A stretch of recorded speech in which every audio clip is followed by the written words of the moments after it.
Bom dia, a todos que estão nos acompanhando. Estamos aqui dando continuidade à segunda oitiva de testemunha em relação à corrupção da saúde, em relação aos testes, a compra dos testes pela Secretaria Municipal de Saúde, superfaturamento. Essa comissão é a comissão de fiscalização dos atos do Executivo. E ontem fomos surpreendidos pela mesa diretora com um despacho de que nós deveríamos suspender essas oitivas, também a proibição do uso do plenário da Câmara, já que esta oitiva seria aberta a toda a população, também aos órgãos de imprensa.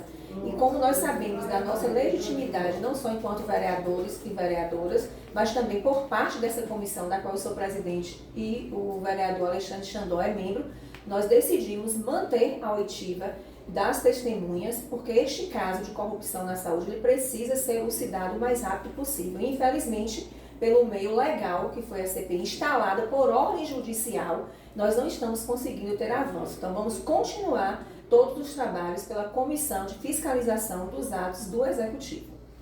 E vale destacar que aqui também é um ato específico dos nossos mandatos, pois cada vereador tem atribuição de fiscalização. Então, independente do que a presidência, a mesa diretora possa vir a impor com relação à comissão de fiscalização dos atos do Poder Executivo, compete a cada vereador o papel e a obrigação de fiscalização do Poder Executivo.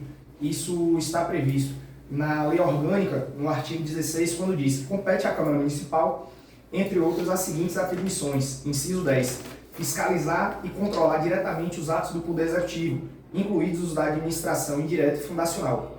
Parágrafo 2º. Qualquer cidadão, partido político, associação ou sindicato é parte legítima para, na forma da lei, denunciar irregularidades ou ilegalidades perante a Comissão de Orçamento e Finanças ou a Comissão Permanente de Fiscalização da Câmara Municipal. Já o regimento interno da Câmara Municipal, em seu artigo 92, expressa: no exercício do seu mandato, o vereador terá livre acesso a repartições públicas municipais e a áreas sob jurisdição municipal onde se registre conflito ou interesse público esteja ameaçado. O vereador poderá diligenciar, inclusive, com acesso a documentos, junto a órgãos da administração pública direta e indireta fundacional, devendo ser atendido pelos respectivos responsáveis na forma da lei.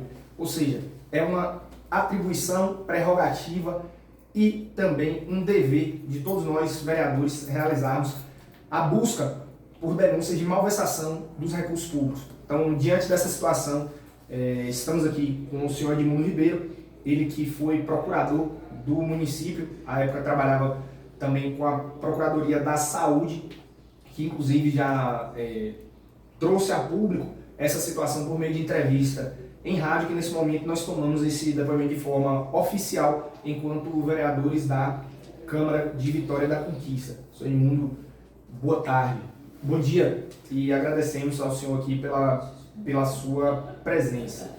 Eu passo a palavra à vereadora Viviane para que inicie os trabalhos. Agradecer também a presença do Edmundo Ribeiro nessa oitiva. Enquanto vereadora também aqui do município, que a gente tem essa prerrogativa de fazer as fiscalizações do ato do Executivo, e como ficou notório público, o senhor foi o denunciante. Depois de uma apuração interna, o senhor veio, buscou o Ministério Público Federal para fazer realmente uma denúncia formal em relação a esse superfaturamento da compra dos testes da Covid-19. Então, nós gostaríamos que o senhor relatasse como se deu todo esse processo, se possível com relato de tempo, com nomes, para que a gente possa aqui realmente fazer essa apuração. Vamos lá.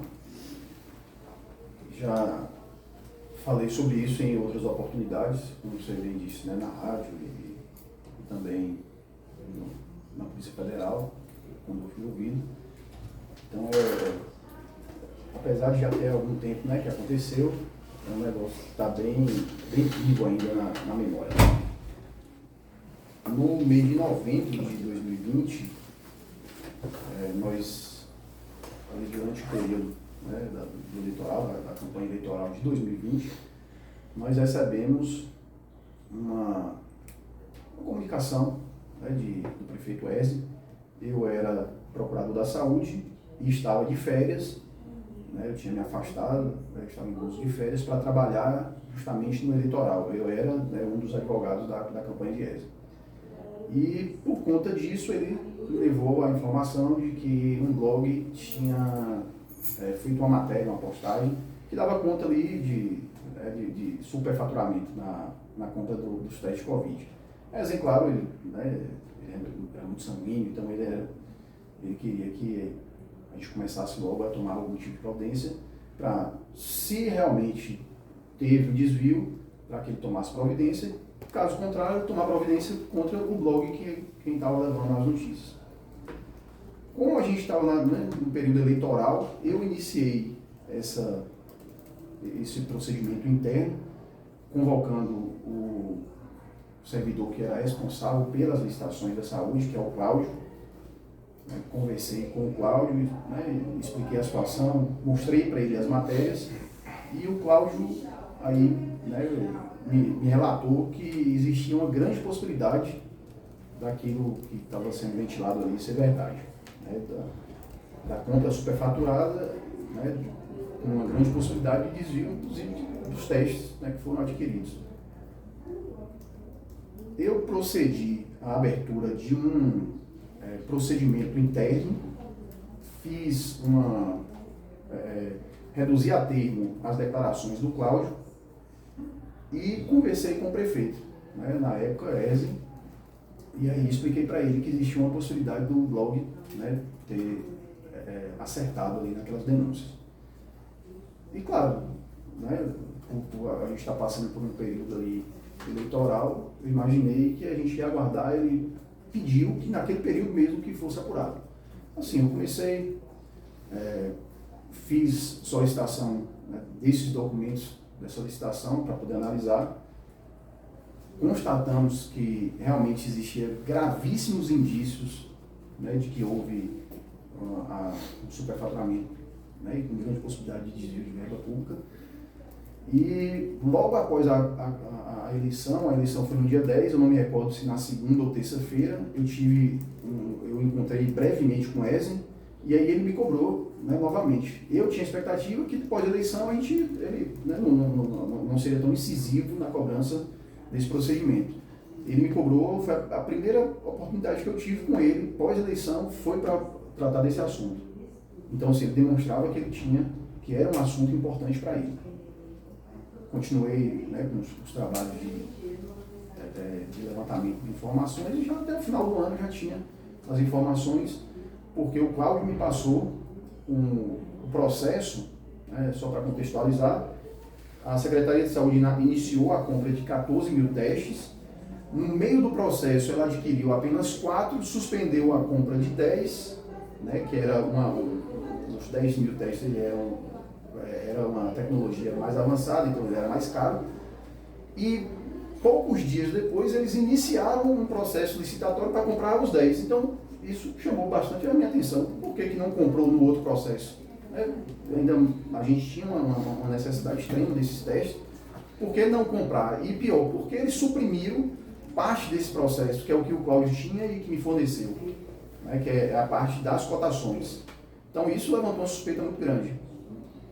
Fazendo a análise, a gente percebeu que na primeira cotação tinha um teste de R$70 da marca Abbott, acho que é Abbott, R$70, que era a mesma especificação do teste da Eco.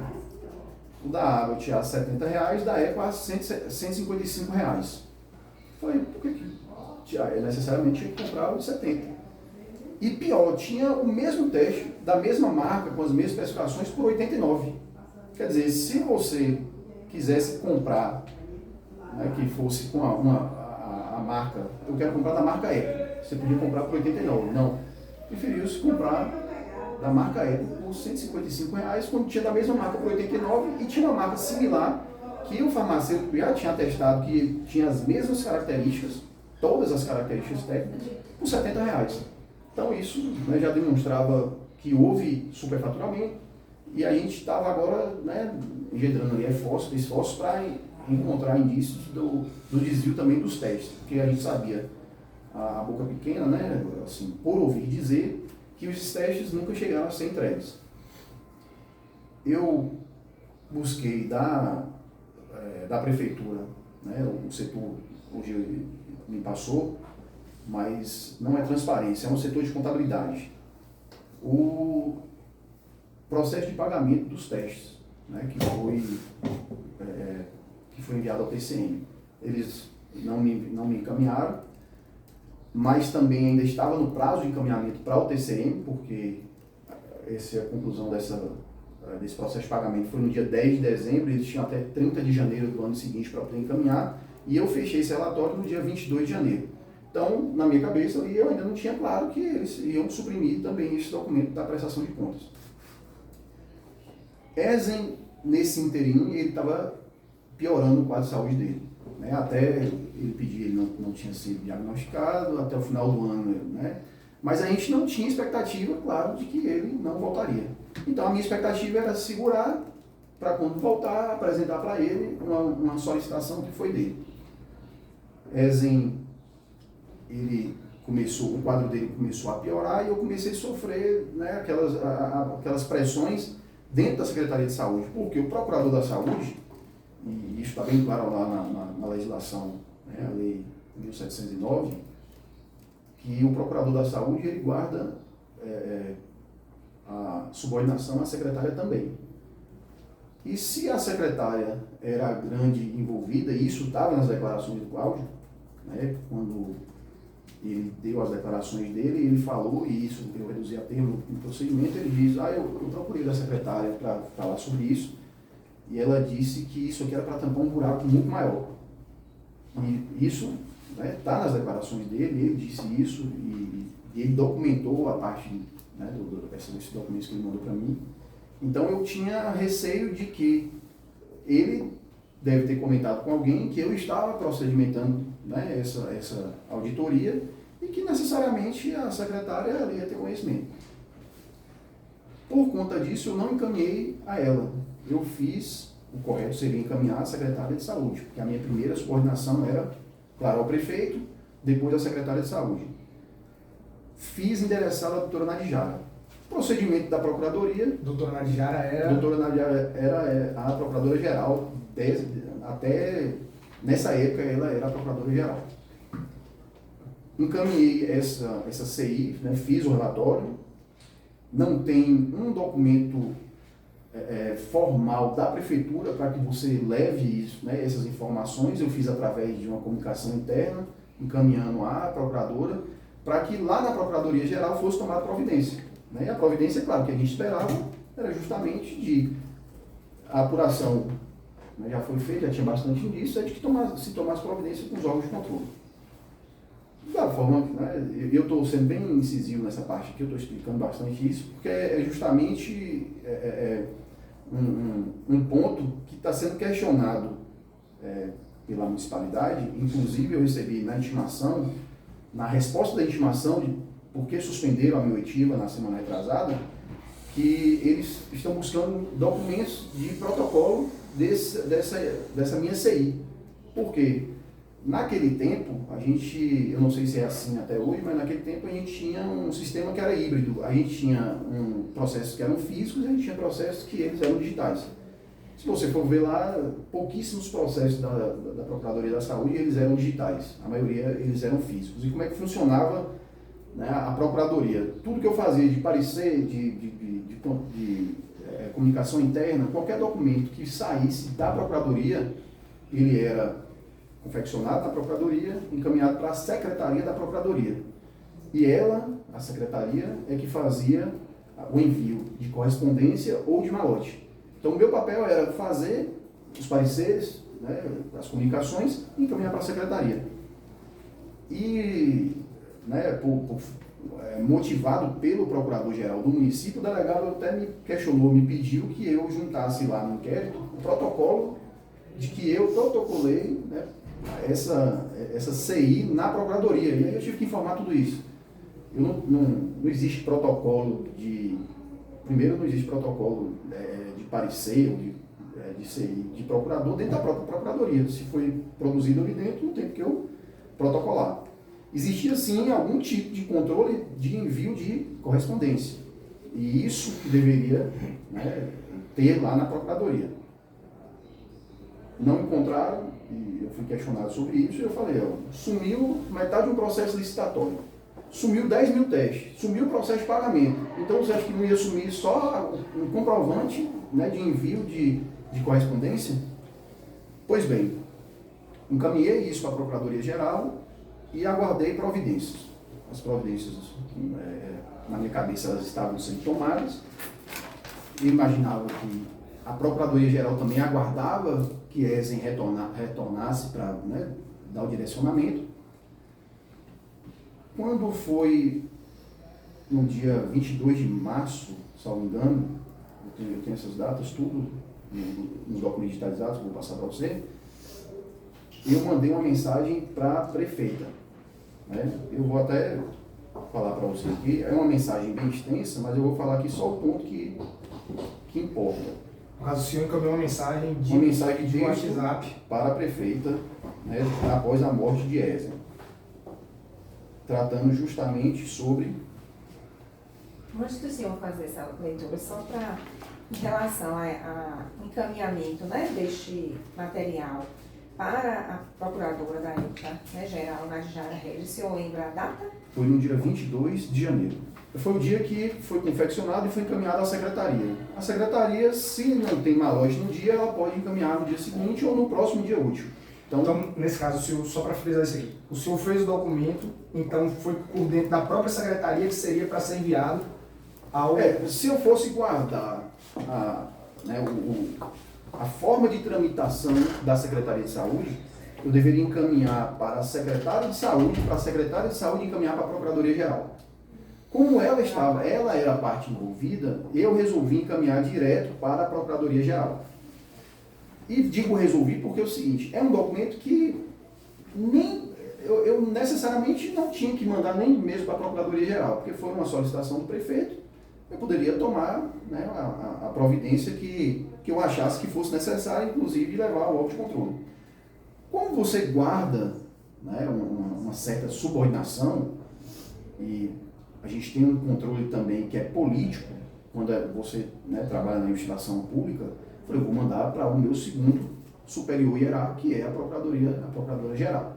Dessa forma eu procedi, mas esse processo, como ele disse, ele não é protocolizado. É um documento que eu vou confeccionar e a secretaria vai encaminhar, até porque era um documento muito sensível, inclusive, eu não sei se vocês tiveram acesso já a essa CI, né, é um parecer, mas está em forma de CI, ele está como sigiloso, né, dentro de um envelope, como sigiloso, a própria petição, né, a própria CI está como sigilosa, justamente por conta do envolvimento da secretária e da diretora, porque eram elas que tinham uma gerência muito grande sobre a secretaria, né? Então, eu tive essa cautela na hora de encaminhar. Não lhe garanto que chegou à Procuradoria-Geral, porque eu nunca fui convocado lá, né, para poder tratar disso.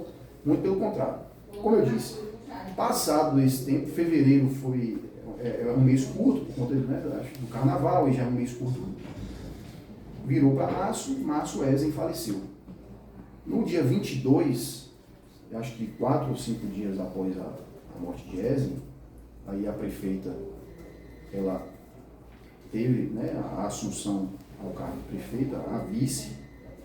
Aí eu mandei para ela aqui, no dia 22 de março, uma mensagem, eu vou falar só o trecho que importa aqui, porque é uma mensagem meio extensa, onde, claro, eu falo, né, da honra de ter trabalhado com ESEM, né, da honra de ter servido a minha cidade, onde eu moro, e que eu estava ali comissionado e que eu não estava preso àquele cargo e a deixando, inclusive, bem tranquila para, né, fazer o que ela tivesse que fazer dos cargos, que não era por causa disso que ela ia fazer, mas tudo bem. Ok, ó, enfim, me perdoe o tamanho do texto, eu imagino que nem terá tempo de ler tudo. Queria apenas me solidarizar, dizer que haviam tratativas que ESEM cuidava pessoalmente, que estou levantando em relatório, até quinta vou passar para Dimas, é interessante você conhecer e aprofundar. Isso aqui eu já estava, né, explicando para ela que existia esse processo e que ESEM, embora ele não estava na cidade, mas era um procedimento que era de interesse dele, né, que ele acompanhava pessoalmente. Aí eu falei de Dimas ali, chamei de Mário. Eu não sei exatamente o cargo que ele ocupava na época, mas ele era ele tinha status de assessor direto da prefeita, né? Ele assumiu esse status quando a prefeita assumiu, ali em janeiro, ainda como interina, e nesse ponto aqui, como eu disse, eu não sei o cargo, porque ele era um cargo de confiança, porque ele é concursado do município e estava ali servindo no gabinete. Depois que eu falei com ela, eu mandei para ele, né? Conhecido como Dimas. Aí, Dimas, boa noite. Estou fazendo um breve relatório de algumas demandas de ESA que acho importante Sheila ter conhecimento. Ela pediu que agendasse contigo para te passar para você já ir analisando. Isso aqui eu mandei para ele no dia, ele me respondeu no mesmo dia, já marcando para o dia seguinte. Eu estou frisando isso aqui para você ver que no início, né, nesse ponto aqui, o meu contato com ele era muito fácil. No dia seguinte, né, isso aqui foi no dia 22, no dia 23 eu recebi essa mensagem dele. Olha que está acelerado aqui. Aí eu recebi. Boa tarde, meu amigo, tudo bem? Cara, deixa eu te perguntar, será que às 11h30 a gente pode conversar no gabinete com relação a essas demandas? Eu não tenho essa informação. E essa tinha passado para você? Abraço, meu amigo, até logo, tchau. Pronto. Nesse dia aqui foi o dia que eu sentei Só com para ele. mostrar, só para a gente confirmar qual é o... Aqui está com o nome dele, mas se você quiser abrir aí para ver o número. Então, só para constar aqui, é um telefone... É bom você pegar, ver o número, que está salvo com o nome dele, mas o Essa número... mensagem no dia 23 de março de 2021. Estamos aqui e vamos colocar aqui qual é o... aqui. É um telefone que, enfim, iremos constar na ata, mas desde já frisando que é um telefone de final 3875. Iremos constar para não decorrência da divulgação aqui do vídeo, mas na ata iremos constar, então, que é o telefone com final 3875. Essa mensagem de áudio foi enviada no dia 23 de março de 2021. Isso aqui eu tenho tudo, ata notarial disso aqui, porque, né, eu forneci isso aqui também para o Ministério Público. Por conta, né, como eu falei, tem um procedimento que a Procuradoria iniciou lá dentro daquele, né, do próprio inquérito lá da Dropout, então eu tive que fazer a juntada disso aqui, então eu tenho isso aqui tudo em ata notarial. Depois dessa data aqui, como você viu, foi bem no dia 22 eu falei com ele, no dia 23 ele já marcou comigo. Depois desse dia 23, ficou difícil agora conseguir contato com ele. Depois que eu levei as informações de que existia esse procedimento, que existia, claro, indícios fortíssimos de que houve, né, o desvio, de que esses testes nunca chegaram, que teve a supressão do processo de pagamento da prestação de contas, né, levei todas essas informações a ele. E aí nosso contato agora ficou difícil. Né, eu tentava falar com ele para ver que providência que eu ia tomar em relação a esse processo, né? Aí ele sempre marcava, e eu tenho isso tudo aqui documentado, a gente marcava, aí no dia não dava certo, eu tive uma outra reunião, eu ia para a prefeitura, aguardava, aí ele, não posso, não sei o quê. Quando foi no dia 13 de abril, né, poucos dias depois aqui, né, mais menos de 30 dias depois, eu fiz mais uma cobrança, né, da mesma forma, fui para lá e ele não me atendeu. E aí ficou, né, essa dificuldade de contato com ele, até que na sexta-feira, né, isso aqui foi numa terça, dia 13, quando foi na sexta-feira, aí eu vou voltar aqui em outra conversa, eu fui convocado pelo Procurador-Geral, que agora não era mais Nadijara, porque ela tinha saído no dia 1º de abril. Entrou no lugar do doutor Nadijara, doutor Edivaldo Ferreira Júnior. Aí ele me convocou lá no dia 16 de abril, né, tem aqui, não tenho, claro, a nossa conversa ela foi pessoal, mas, né, tenho aqui a convocação dele para uma reunião. Eu fui para a Procuradoria, 3 dias depois dessa última tentativa de falar com o Edmário, e foi uma tentativa assim, bem frustrante, porque já era a 3ª ou 4ª vez que eu ia para falar com ele, e ele não me recebia. E aí eu fui e falei, velho, se você não vai poder falar comigo, você não marca. Você não é obrigado a falar comigo, é só não marcar para você não me fazer ficar vindo aqui desnecessariamente. Na sexta-feira, Edivaldo Ferreira, né, Júnior, Ele me convoca lá na Procuradoria-Geral e lá ele me comunica que eu estava sendo afastado da saúde. Aí, claro, eu fui pego de surpresa, não que eu não poderia ser, né? Eu poderia ser até exonerado, muito menos ser transferido de Procuradoria. Mas eu questionei as razões, e não tinha uma razão. Né? Assim, eu queria saber, eu tenho que entender, até um feedback para que eu melhore como procurador. E não tinha uma razão, não teve uma explicação para eu estar sendo afastado. Tudo bem, fui afastado, fui para o meio ambiente. Nesse momento, o senhor chegou a abrir esse assunto com o senhor Edivaldo? Nesse momento, não. Nós conversamos informalmente antes disso. Então, antes disso, o atual vereador Edivaldo tomou conhecimento que existia esse procedimento, informalmente. Naquele momento ele já era parte do governo? Ele já era procurador-geral. Porque quando a Nadjara saiu... Então o senhor conversou com... Conversei pessoalmente com ele. Quando a doutora doutora conversou enquanto procurador, com o procurador-geral da época? Sim. O senhor Edivaldo. Quando a Nadjara saiu, eu estive na Procuradoria para tratar de outros assuntos e abordei esse assunto com ele informalmente. Mas, como eu disse, eu não tenho nenhuma prova de que eu levei essa informação. Tá certo? Mas ele sabia sim. E na sexta-feira, claro, ele não ia me dizer que estava me afastando, até porque eu imaginei, me afastar não vai acabar o processo. Eu achei até que seria burrice você afastar o servidor que está fazendo a apuração ou que fez a apuração no intento de acabar com a apuração. Porque a apuração ela era extra Edmundo, ela era uma apuração que era do órgão. Mas tudo bem. Fui para a Secretaria de Meio Ambiente e na Secretaria de Meio Ambiente eu passei a ser perseguido.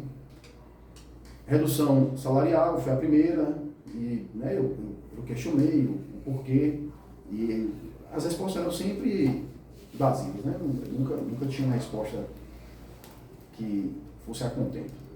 Eu cobrei mais algumas vezes, aí depois comecei a ser cobrado uma carga horária que não era a carga horária de procuradoria, não era a carga horária que eu tinha me comprometido com a secretaria, e era cobrança incisiva, que não acontecia com nenhum outro procurador. E isso foi me levando a um desgaste. Eu passei, eu acho que uns 3 meses nessa situação, aí quando foi um dia, já estava bem insuportável. Aí eu questionei pela última vez, questionei inclusive o Edivaldo, se tomaram alguma providência em relação a isso. Ele disse, a resposta é não, está andando, a gente está tomando providência. Eu pedi a exoneração no dia 9 de agosto de 2021 e não tendo nenhum resultado, eu protocolei os mesmos documentos que tinham sido encaminhados, o parecer e os documentos que foram suprimidos, encaminhei ao vereador Anderson, do PCdoB, salvo engano. Encaminhei para o vereador Anderson.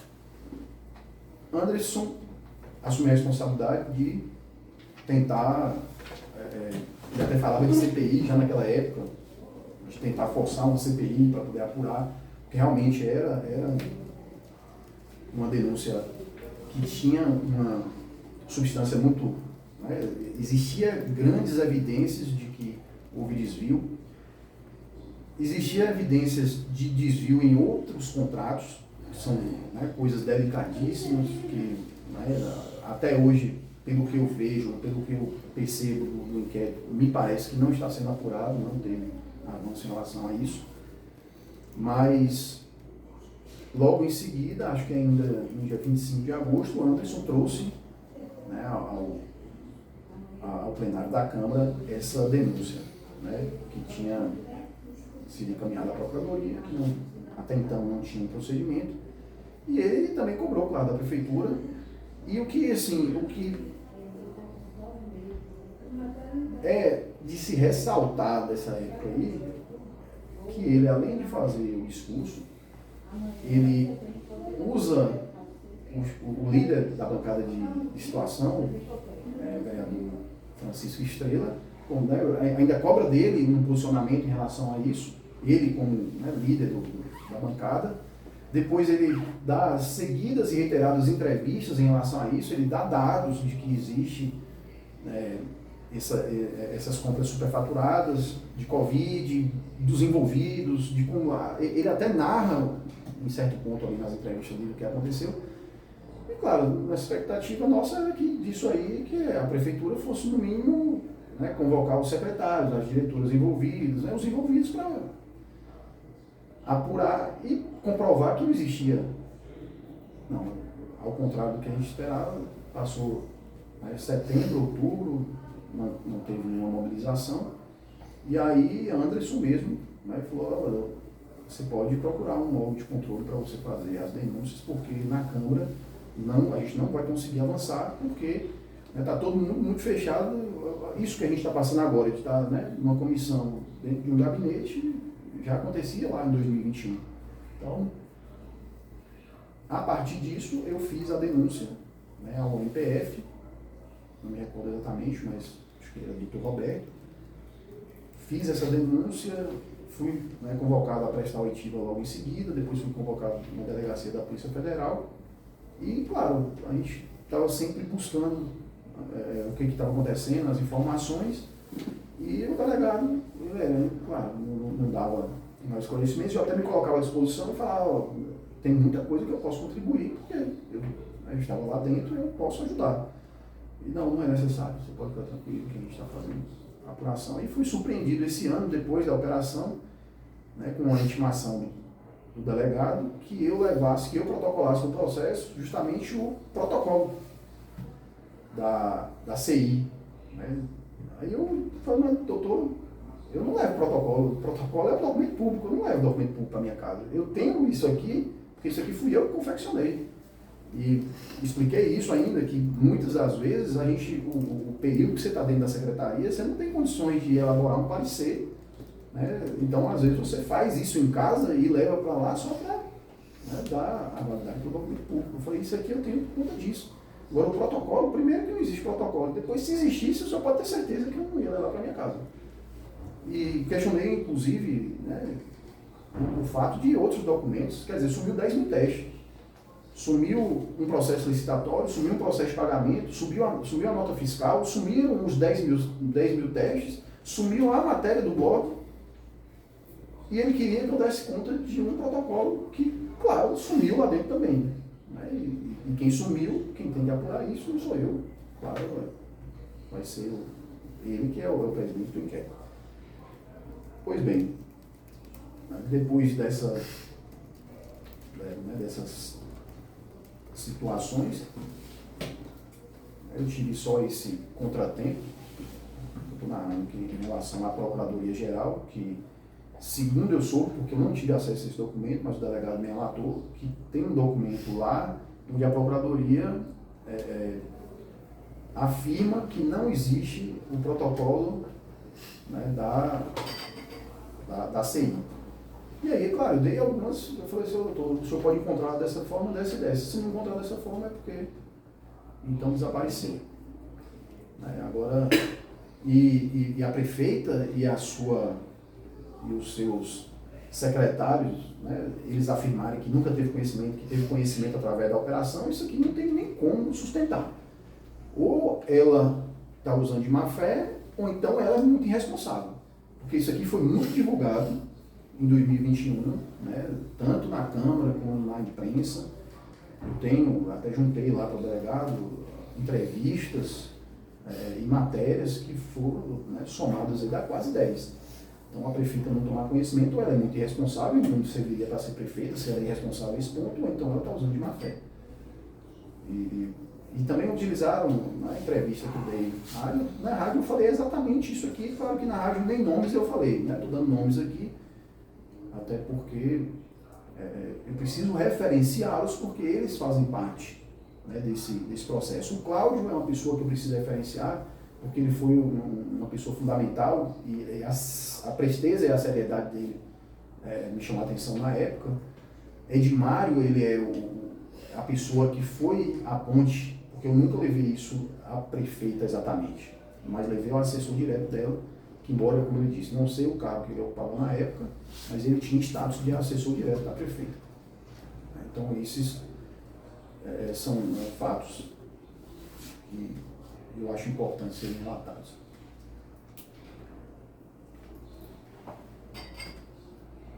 Durante essa apuração, ali, em 2020 e 2021, o senhor teve algum conhecimento de que o Conselho Municipal de Saúde também estava fazendo tinha essa desconfiança, tinha feito essa fiscalização logo, já tinha detectado essa falta desses 10 mil testes, deliberado esses documentos para a Secretaria de Saúde? Não.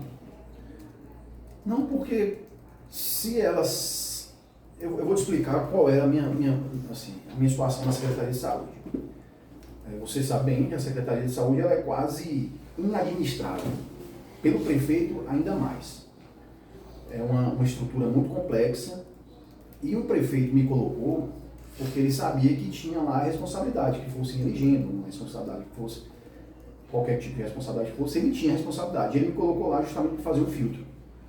Velho, você detectou qualquer coisa errada, que vai sujar meu nome, que vai incluir meu nome, você tem a obrigação de trazer o meu conhecimento. Então, por exemplo, isso, eles fizeram sem o meu conhecimento. E se isso ventilasse a possibilidade de que eu tivesse conhecimento através do conselho, eles iam tentar algum artifício para que não chegasse ao meu conhecimento. Porque era certo que chegasse ao meu conhecimento, chegaria ao conhecimento de ESA. Então, eu imagino que tenha acontecido isso. Que eles tenham se utilizado de alguma ferramenta para que isso não chegasse ao conhecimento da Procuradoria. Porque ao meu conhecimento chegou por conta da matéria do blog. E lhe confesso que não foi eu que vi a matéria, foi Esen, pessoalmente, que trouxe. E depois, claro, eu fui ver a matéria, ali eu já tirei o print, e uma coisa que também me chamou muita atenção, que depois que Esen morreu, a matéria sumiu. E isso me levava, você começa a encaixar as coisas, e o blog que tinha dado a matéria, sumiu a matéria e apareceu contratado pelo município. Então isso foi trazendo foi trazendo esses gatilhos aí pra gente de que existia alguma coisa muito obscura por trás dessa contratação. Senhor Bruno, se o senhor puder focar um pouco nessa questão desse, digamos, sumiço de documentos. Então, se o senhor puder explicar para a gente como foi identificado isso, né? No caso, vocês, quando foram fazer uma apuração, identificaram que estavam faltando, ou solicitaram esses documentos que não tiveram acesso, como é que foi, só para a gente entender melhor essa parte aí, desses documentos da licitação? Bom, da licitação, eu tomei conhecimento através do Cláudio, Por quê? Como ele era responsável pelo setor, ele que fazia as cotações, o que eu fiz? Vou logo no responsável, Quando saiu a matéria no blog, foi a primeira pessoa que eu procurei. Cláudio, tem essa denúncia aqui e nós vamos tomar providência contra o blog, porque isso aqui existia, claro, a gente nunca esperava que ia encontrar um cenário tão pessimista. Então, quando eu conversei com ele, nessa oportunidade, em que eu cobri isso, dele, explicação sobre esse processo, ele começou a chorar. E não sei se vocês conhecem o Cláudio, ele é um homem feito. E ele chorou. E eu falei, velho, tem coisa errada aqui, é coisa pesada. Eu falei, velho, eu vou ter que reduzir a termo que você vai me falar. Porque a gente precisa dar uma formalidade para isso aqui, porque é sério. Ele falou assim, velho, eu até prefiro, você me desculpe, eu ter me emocionado, mas é porque eu falei para não fazer. Porque eu sabia que eles iam fazer merda. Eu falei, velho, partiu de quem? Da secretária de saúde. E ela me disse que estava fazendo isso para tampar um buraco ainda maior. Eu não quis participar e falei que ia dar merda. Aí eu falei, você tem algum? Ele falou assim, eu tenho as cotações. E aí foi, quando ele me passou, eu falei, você sabe como que foi o modus operandi disso aqui? Ele falou, não sei. Eu não quis participar. E falei, velho, vocês vão se dar mal. E aí, para minha segurança, eu segurei a parte do processo, que até então nós não sabíamos que não tinha sido encaminhado junto, mas a gente previa. Se eles fizeram essa compra e esse procedimento mais caro, necessariamente eles tiraram as cotações, né, que eram as mais baratas. De posse desse documento, aí eu fui, né, fazer o levantamento das outras documentações. O processo de pagamento, eu só tive, né, certeza depois do encaminhamento da prestação de contas. Mas nesse ponto aí, você pode ver que não está na CI. Por quê? Eu só tive, né, certeza disso aí depois da prestação que foi encaminhada na verdade, no dia 3 de fevereiro. Tinha que ter sido encaminhado até 30 de janeiro, foi encaminhado no dia 3 de fevereiro. Isso foi já no dia 22 de março, quando eu fui fazer relato para a Edmar, que eu fui pegar esse... que aí, na minha expectativa, claro, eles iam tomar providências, e as providências, né, de apurar, e ali eu queria o processo de pagamento, porque a gente sabia, a boca pequena, que esses testes não foram entregues. Então não foi só superfaturado, ele foi desviado na integralidade.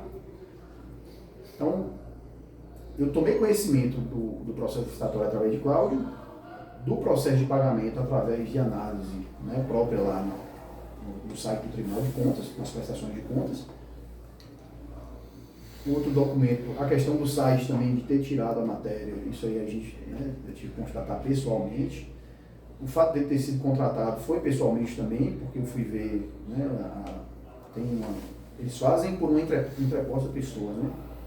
Tem um interposto que faz as contratações, acho que é W4, o nome da agência, uma empresa de Salvador. Essa empresa contrata os veículos de mídia e contratou esse blog. E isso foi me chamando a atenção para, velho, isso aqui tem uma coisa errada. A matéria, que era uma matéria importante, saiu do ar e o cara aparece contratado, aí foi para o meu relatório que acabou, né, se transformando na denúncia. Porque a mesma denúncia, com os mesmos documentos que eu protocolei aqui no gabinete do vereador Anderson, foi encaminhado também para o procurador da República.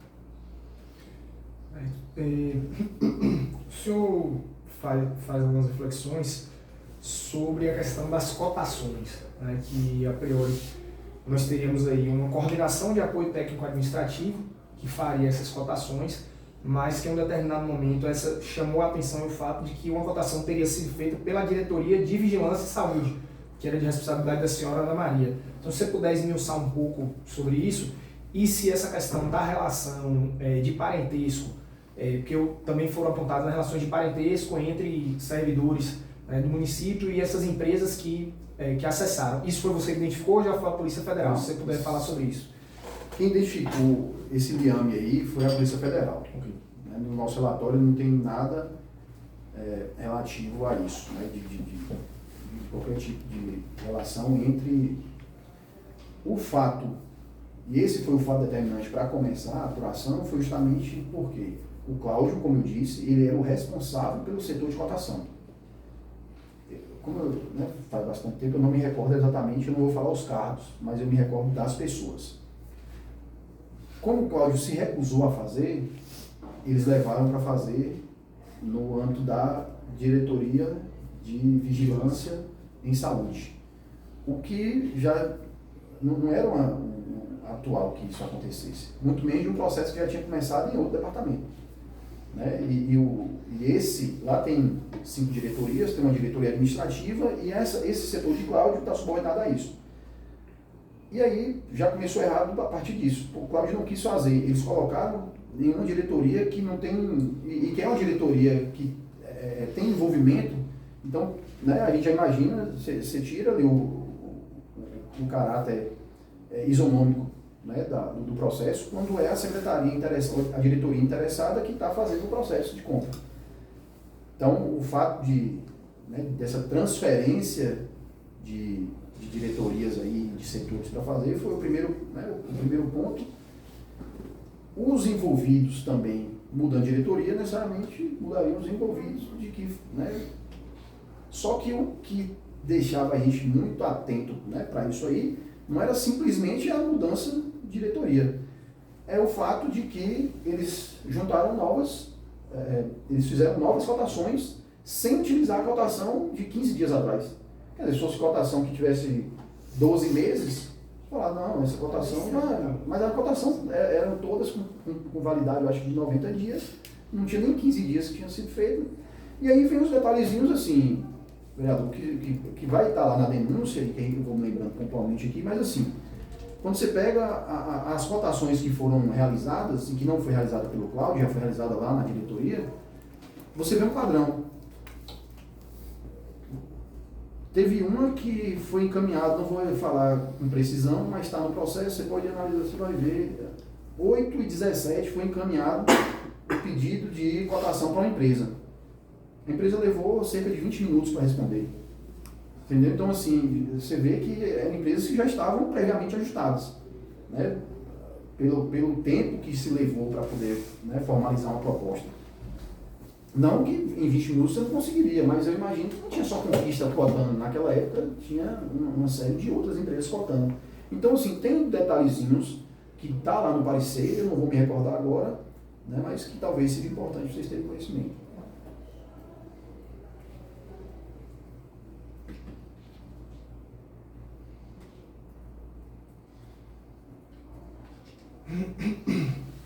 Essas denúncias que nós estamos apurando, elas foram levantadas ali em novembro de 2020, a compra realizada em dezembro de 2020.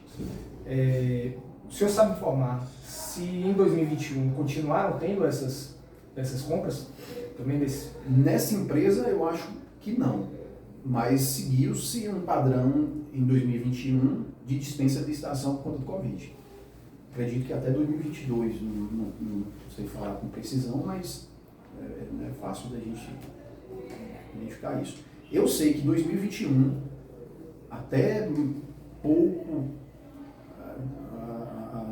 depois do segundo semestre, né, até o segundo semestre, eu sei que teve compras que seguiram o mesmo padrão, né, com dispensas através lá da 13.979, que era a dispensa.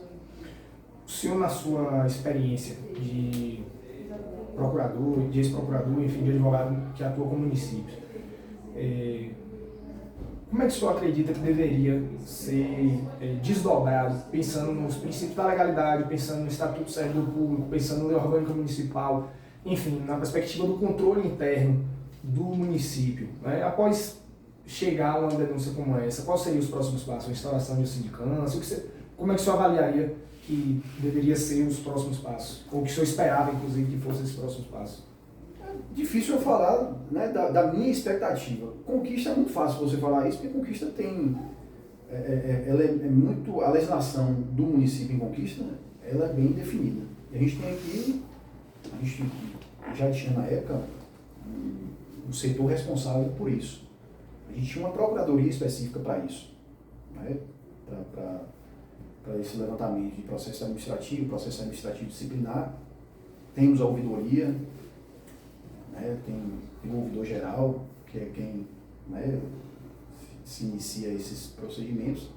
Então, assim, se você fosse falar de um município que não tivesse, né, um arcabouço jurídico ali tão bem determinado, tão bem pré-definido, seria até difícil falar quais os problemas. Mas em Conquista, se você pegar a legislação, ela está bem determinada lá de quais seriam as providências. Né? Eu imagino, né, iniciar isso aí através da ouvidoria, né, do setor próprio, a instalação de procedimento, parecer da procuradoria, que a gente tem, né, hoje, eu não sei, mas na época tinha um procurador, que era, né, dos procuradores nomeados, que era uma procuradoria de processo administrativo disciplinar.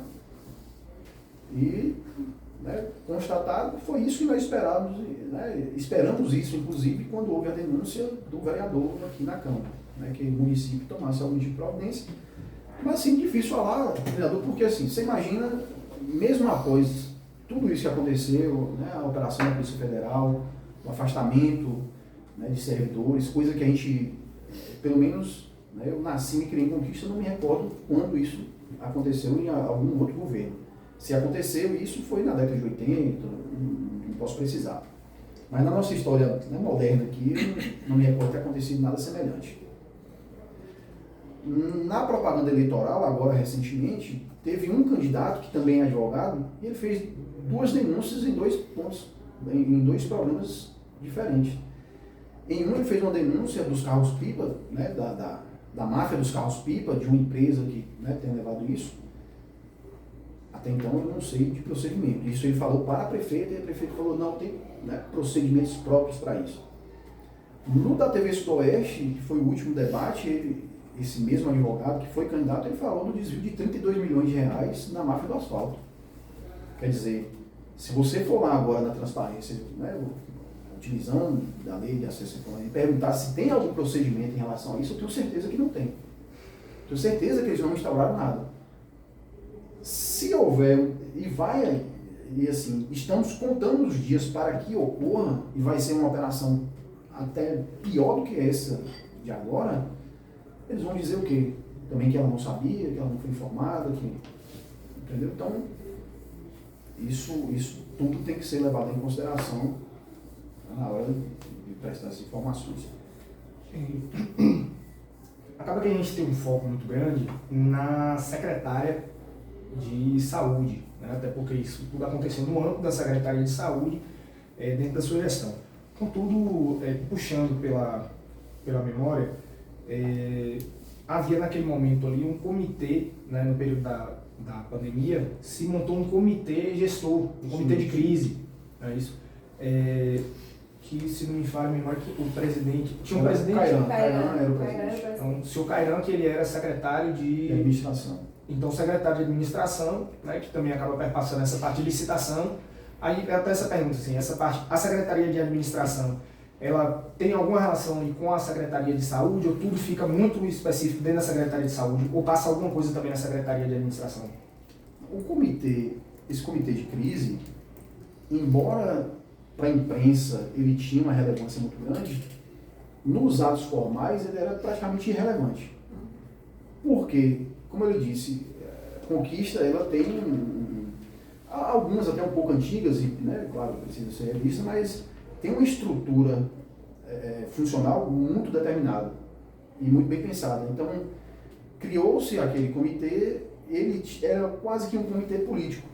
Ele não tinha, né, dentro da nossa estrutura, dentro da legislação do município, ele não tinha nenhum poder, né, formalmente. Então, o que eu posso dizer é que se tinha alguma influência do comitê, era uma influência pessoal do gestor, né, que estava ali, que era o secretário de administração, junto à secretária de saúde.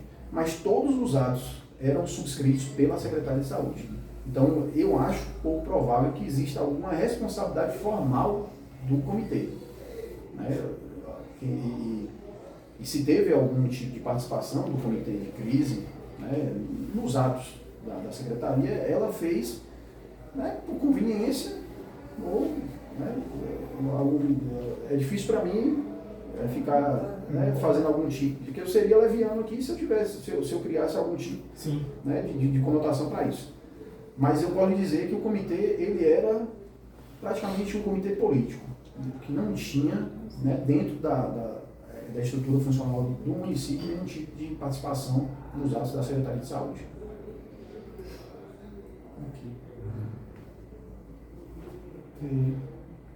O Cláudio que o senhor cita, o senhor sabe se é o Cláudio Correia da Costa? Eu posso, deixa eu confirmar isso.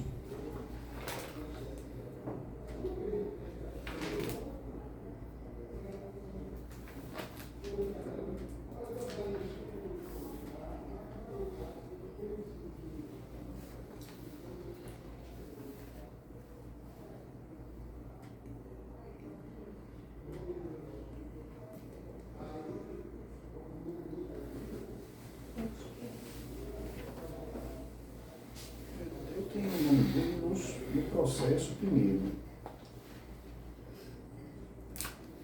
Você vai deixar, né, uma cópia do processo? Normalmente? Eu tenho ele digitalizado. Aí eu posso, você me dá um e-mail, eu mando.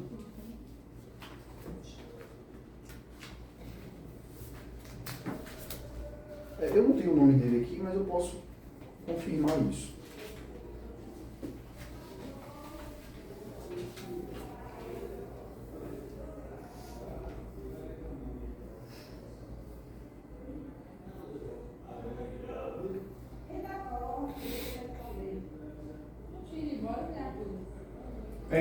identifiquei aqui, consegui localizar, sim, de fato, é Cláudio Correia da Costa.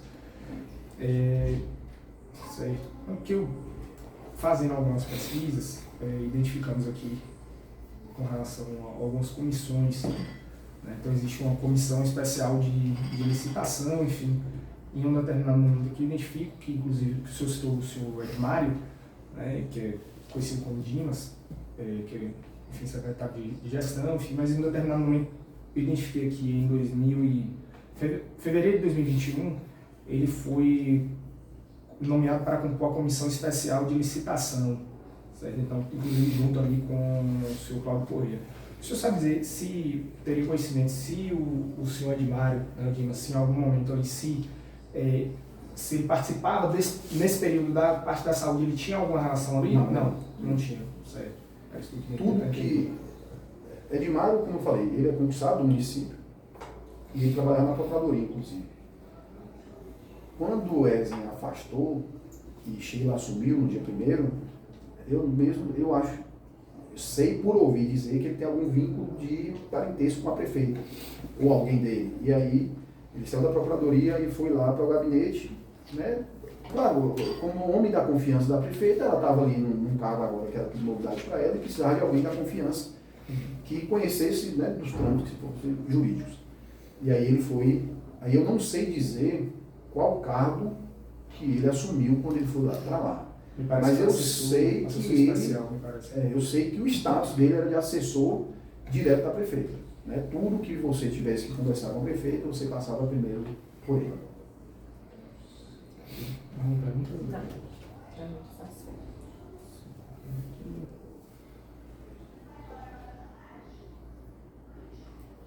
Então, acredito que nesse sentido nós vamos encerrar esse depoimento. O senhor tem algo mais que o senhor queira acrescentar nesse momento? Não, em relação a isso, eu acho que, né, o que eu tenho para acrescentar mais é só de repassar os documentos, como eu falei. E falar do que eu já disse aqui, né, que talvez fosse importante estender essas mesmas investigações aqui para outros fatos, não só ali no Covid, mas também 2021 foi um ano também de contratações extremamente suspeitas. E o que veio acontecendo, né, depois disso aí, claro, vocês têm conhecimento e eu acho que a cidade, eu tinha uma expectativa muito grande que a cidade tivesse conhecimento disso agora com a propaganda eleitoral, né, que algum dos candidatos fosse trazer, né, isso. Talvez a cidade merecia ter conhecimento do que está acontecendo na gestão, talvez, né, não sei se mudaria o resultado da eleição, mas seria importante que a cidade soubesse, né, em que projeto que eles estão votando.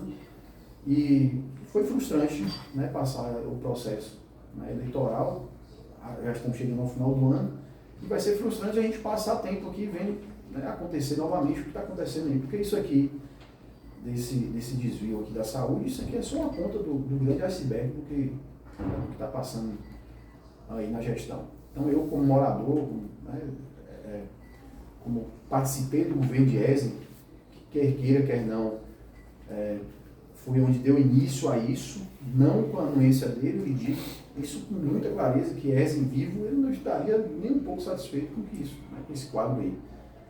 Mas eu, né, queria, aquela, né, quase uma súplica de um morador da cidade, de um conquistense, de que vocês, vereadores, que estendam essas investigações, não só para isso aí, mas para outros, né, fatos lá da Covid, e o que se seguiu aí na gestão, que são, a gente está falando de desvios aí, né, como o próprio Marcos Adriano, né, que foi o candidato, falou lá, ele citou lá 32 milhões, eu digo que a gente dobra, triplica isso aí facilmente. Não é só isso que eu tenho para... Só para frisar, essa progressão foi muito debatida, só para a gente ter essa declaração do senhor, para que não pare dúvidas. Os fatos chegaram à Polícia Federal através de um documento da gestão ou foi o senhor enquanto cidadão? Eu, como cidadão, né, enquanto eu estava na Procuradoria, como servidor, eu fiz o relatório, encaminhei, cobrei, como você viu, assim, tenho provas adicionais de que cobrei que são implícitas. O documento que eu tinha que fazer eu já tinha feito.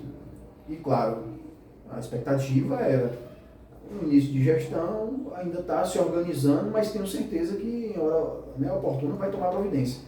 Só que o tempo foi passando, a providência não foi tomada e o grande problema disso é que as pessoas que são as grandes envolvidas, elas permaneceram nos cargos, e eram cargos-chave na administração, e permaneceram fazendo o que elas vinham fazendo. Então, isso aqui me constrangia bastante. E, claro, eu tinha expectativa com aquela, né, divulgação toda que o vereador fez, que o vereador Anderson fez na época. Eu imaginei que ele sim, a partir dali teria providência. Não tiveram. Tenho certeza que ela tomou conhecimento. Tenho certeza que o fato dela não ter, né, feito o que deveria fazer, que era afastar das pessoas, né, tomar providência, isso, para mim, é uma convicção minha, né, não tenho como provar isso, mas isso coloca ela na cena né, do processo, do procedimento, né, na cena do crime. E né, o fato de ter também um processo eleitoral que corria, né, em apartado, o fato da secretária pedir para sair, né, que ela pediu a exoneração na mesma semana que saiu o resultado do processo eleitoral, onde ela estava sendo questionada por compra de votos. Então, tudo isso aí, se você for, né, conectando uma coisa com outra aí, chega, né, a conclusões gravíssimas, que tenho certeza que a gente vai, quando a gente tiver acesso a esse inquérito, vai trazer ao descortino muita coisa, tenho certeza. E é bom quando o senhor coloca, né, como cidadão, morador de Vitória da Conquista, essa chamada até para a população em geral, que muitas vezes as coisas acontecem e ficam aqui nas quatro paredes da Câmara de Vereadores. Porque a gente está falando de uma ponta do iceberg, mas, por exemplo, Vitória da Conquista em 2020 recebeu 31 milhões só para contratações, né, para o combate, prevenção em relação à Covid. Aí a operação do PROS, o próprio delegado da Polícia Federal, falou que eles estão apenas apurando os 2 milhões e pouco, né, dentro do montante de 31 milhões. Né, a gente está vendo aí. Mas quando a gente vai olhar para a responsabilidade social, isso tem um peso muito grande, porque quando a gente fala de dados epidemiológicos, da questão epidemiológica, há uma relação, uma correlação muito grande em relação aos desvios, né, a não entrega de teste e a morte de munícipes de Vitória da Conquista. Então, se a gente ainda for aprofundar, fazendo esse nexo causal, né, esse desvio de apenas, né, pode dizer, desse montante que vai representar aí, nem 10% do valor recebido, mas ele impactou, o impacto dele foi em vidas. Então, para a gente não interessa nem essa questão se é uma ponta do iceberg ou não, mas a gente custou vidas de pessoas, de pais de famílias, de mães de famílias, que hoje poderiam estar ativamente aí na sociedade. Quantos órfãos nós temos da Covid, quantas viúvas, quantos viúvos, né, quantos lares que foram realmente, né, interrompidos por essa questão da pandemia, e aí traz remédio. Então, eu acho que a gente tem uma responsabilidade também social em relação a essa apuração e que a população não precisa ficar atenta, né? Porque às vezes pensa que a gente está burlando, que a gente quer fazer politicagem, que a gente está aqui ouvindo testemunhas, que isso aqui é uma coisa meramente político-partidária. Não é. Isso é uma questão humana também, humanitária, porque foram vidas de pessoas que deixou de ser testada a tempo, tratada, e para que a gente tivesse os dados, né? E os dados epidemiológicos, eles não mentem, não tem burla em relação aos dados epidemiológicos, tanto de adoecimentos quanto os de óbitos. Então a gente ainda tem que fazer esse nexo causal. Quando eu digo ponta do iceberg, eu não estou menosprezando, não, né, compreendi. o fato deles terem supostamente, né, ou efetivamente desviado aqui 2 milhões. Chamando a atenção para isso aí que você acabou de dizer. É que 2 milhões dentro de 30 milhões, ou mais de 30 milhões, só de verba do Covid. Sim. E eu digo isso porque, eu vou dar um exemplo. Algumas contratações eu dei parecer que ele não era porque seu parecer jurídico é opinativo. Né? O secretário não está restrito ao parecer. Uhum. Então, o que a gente tentava fazer é, se você contratar, você vai correr esse risco. Então, era uma forma de eu sei que você vai contratar. Eu já estou sabendo que você já fez essa tratativa, ainda mais naquele tempo que, com a dispensa, né, que era dispensado nas licitações e foi muito utilizado isso.